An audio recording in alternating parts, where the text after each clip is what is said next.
અનિલભાઈ પટેલ, ગામ લસુંદરા, તાલુકો કટલાલ, જિલ્લો ખેડા. મારી દીકરી પલકબેન અનિલભાઈ પટેલ સવારે કોલેજ જવા નીકળી હતી. દરરોજ બપોરે 2 કે 3 વાગે પાછી આવે. એ પરત પાછી ન આવતા મેં એને ફોન કર્યો. ફોન લાગતો ન હતો, સ્વિચ ઓફ આવ્યો. તો સાંજે 2-3 વાગ્યા સુધી એનો 4 વાગ્યા સુધી ફોન સ્વિચ ઓફ આવ્યો. તો એમને શોધખોળ ચાલુ કરી.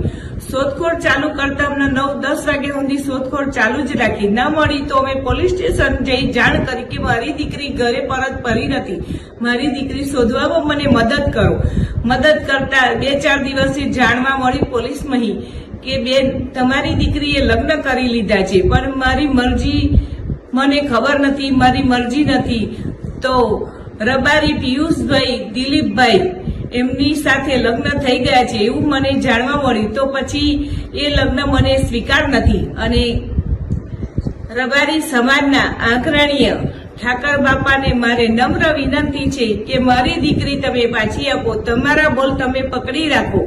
કે તમે જ એવું કહેતા હતા કે કોઈ સમાજની દીકરી લેવી નહીં ને કોઈ સમાજની દીકરી આપવી નહીં, આપણા સમાજની દીકરી આપવી નહીં ને કોઈના સમાજની દીકરી લેવી નહીં. તો ઠાકરજી, તમે મારી દીકરી, તમને વિનંતી છે કે મને પાછી આપો. હું પાટીદારની એક બાઈ બોલું છું.